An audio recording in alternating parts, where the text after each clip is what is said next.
e fez um livro, Estrela Solitária. Ela fala dos anos de ouro da aviação e reúne depoimentos de passageiros famosos da companhia, que virou um símbolo do Brasil. Se lembra com muita saudade, lembra da Paner? O Milton Nascimento tem uma música linda, sim, As Asas da Paner.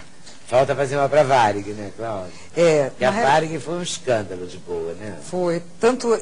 Mas você fala em música, teve um jingle da Varig que foi muito marcante. Por isso o título do livro, Estrela Brasileira.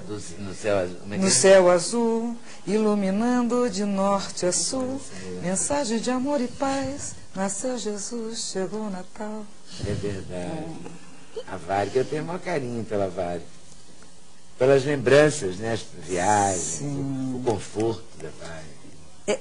É o atendimento, né, e o acolhimento, né, as pessoas se sentiam acolhidas, se sentiam em casa, né. Hoje em dia é lamentável que a gente não tenha mais esse tipo de sentimento, né, que as pessoas ficam soltas no ar, né, não tem mais quem as conduza, quem as trate com carinho, enfim. É uma padronização de comportamento que, infelizmente... tudo muda, a gente entende. Tudo muda, Mas que era bacana, era. O que você conta no livro, Cláudia? Eu conto, na realidade, a história de uma aeromoça.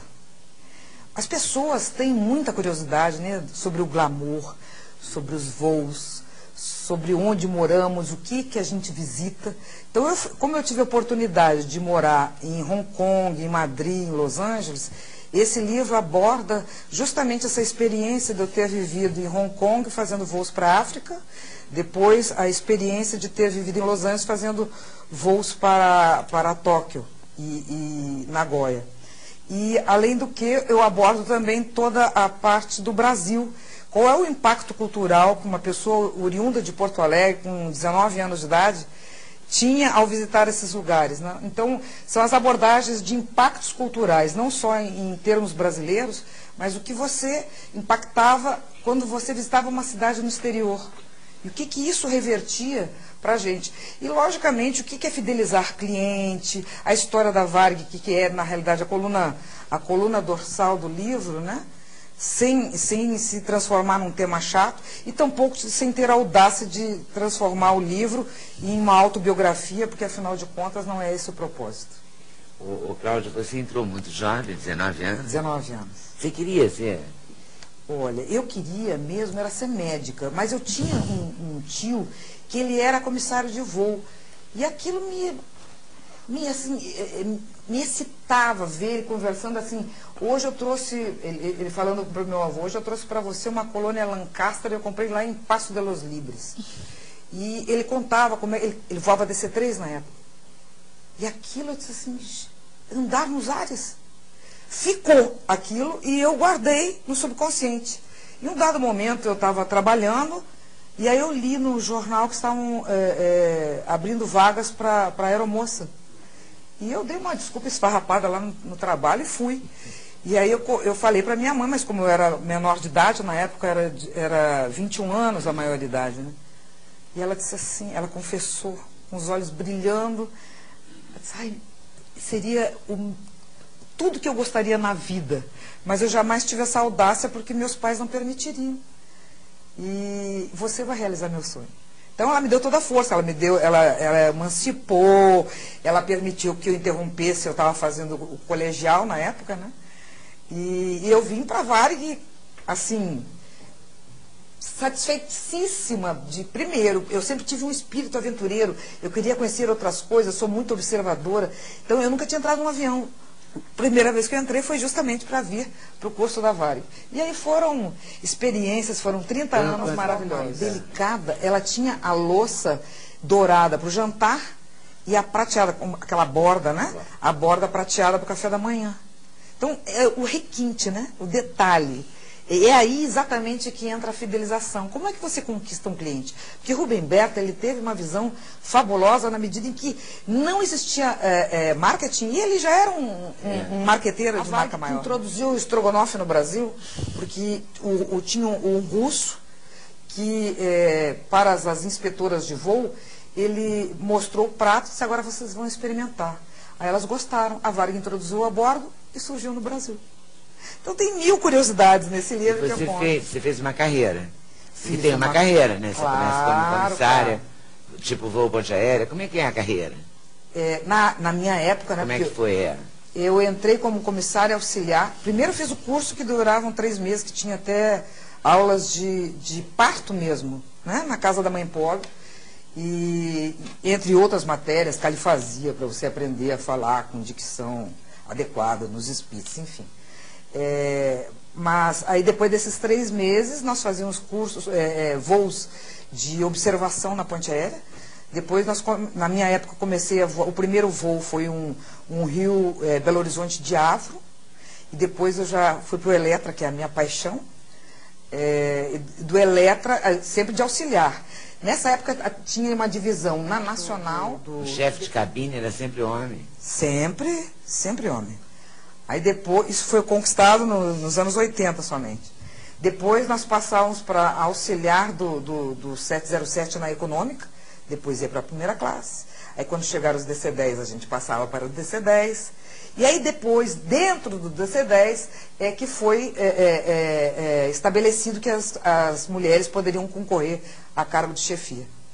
E aí foi uma verdadeira maravilha, porque as mulheres puderam mostrar sua competência, como é natural em qualquer profissão.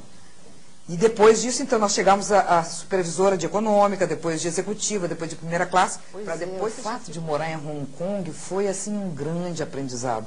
Porque você morar do outro lado do mundo, você, na época, não tinha o computador com essa facilidade que tem hoje. Então, para eu falar com a minha mãe, eu tinha que ficar até de madrugada. E a gente ainda escutava as ondas. Você lembra quando era a cabo? Você escutava as ondas, então ficava horas para fazer uma ligação. Enfim, a alimentação que é diferente, as pessoas... O primeiro impacto, para você ter uma ideia, Lida, eu cheguei lá e tinha um rapaz da minha tripulação, muito interessante, ele disse assim, você gostaria de conhecer hoje Hong Kong? Eu disse, claro, deixa eu só trocar roupa. Eu troquei a roupa, rapaz estava segurando uma cobra, assim, né? Ele disse, preste atenção. Aí ele foi descascando a cobra com destreza e um copo aqui embaixo. Conforme ia descascando, ia saindo um sangue. Aí ele largou a cobra e tomou o sangue. Quando ele fez aquilo, ele disse assim, eu tenho certeza que eu quero voltar para casa agora. Quero atravessar esse oceano já. Mas as coisas que você vai se adaptando, né? A ver as pessoas comendo escorpião, enfim. E pessoas que não têm esses hábitos culturais, os ocidentais, de aguardar em fila para entrar numa condução, de entrar no elevador.